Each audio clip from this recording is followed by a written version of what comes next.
The number 3 e-commerce rule is to identify traffic sources and keywords with the most impact on KPIs or revenue. And what that means is, well, here's a screenshot, Google Analytics, and in it we're looking at all traffic sources, and then you click on the channel, and it shows you all the different sources from organic search, which includes all search engines, social media, referral, direct email, and there can be other things like paid search and display as well. But if you have Google Analytics e-commerce enabled for your store, you're able to see a lot more detail about these traffic sources and the amount of revenue they're bringing in. You can even see the percentage of revenue from each traffic source. And, of course, you can also drill down into each of these and look into more details about the specific parts that are bringing in revenue. So when I'm organizing keywords, I'm looking at which keywords are bringing in the revenue, which ones aren't. It kind of leads to prioritizing keywords based on revenue. And these are the 4 buckets of keywords that I'm looking at. Converting keywords that rank well. Most of the time you already know what those are. Converting keywords that do not rank well, and you may not know what those are. Newly discovered keywords that convert, and you probably don't know what those are.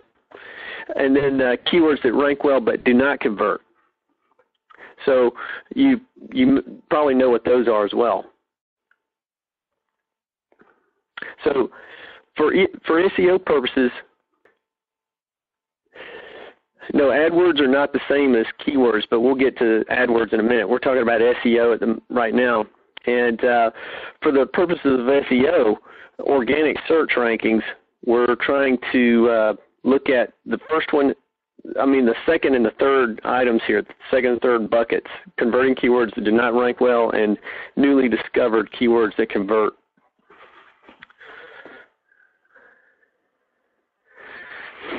So something you'll deal with, and this is kind of a technical issue, is Google's not provided. They do not, from organic search, Google does not provide the keywords that come in to your, to any of your web analytics programs, which is unfortunate. But there are some positives here. Keyword traffic from Bing and Yahoo is provided, and a lot of times what you see converting from Bing and Yahoo will convert in Google as well. AdWords keyword traffic is provided, so any kind of advertising you're doing with Google AdWords will work, and a lot of times Bing ads will work as well. There are some workarounds that you can use. If you'd like to know what those are, I can send you an article to show you how to set those up, at least within Google Analytics. And one of the better options is to use under Google Analytics. If you look under the search engine optimization area and then queries, you'll basically be able to import the same information from your Google Webmaster Tools in the search queries area. So those are some real good workarounds. Now, identifying converting keywords and keywords with purchase intent that are not ranking well, that's what you want to focus in on. And you kind of want to look at what your listing looks like for that keyword, and ask yourself, is it engaging enough? Does it get people to click? A lot of times it's great to see what your competitors are doing for those keywords as well. So on this screen we have a shot showing some of the keywords for a particular client that are screen kind of blurred on the left. Then there are the impressions, and then on the far right you see the average position.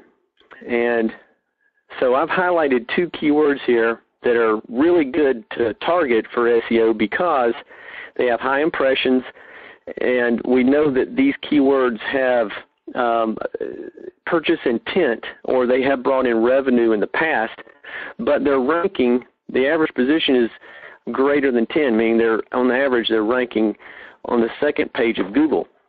So the thought is, well, if we could get the site to rank on the first page, would they bring in more revenue? And the answer is, of course. So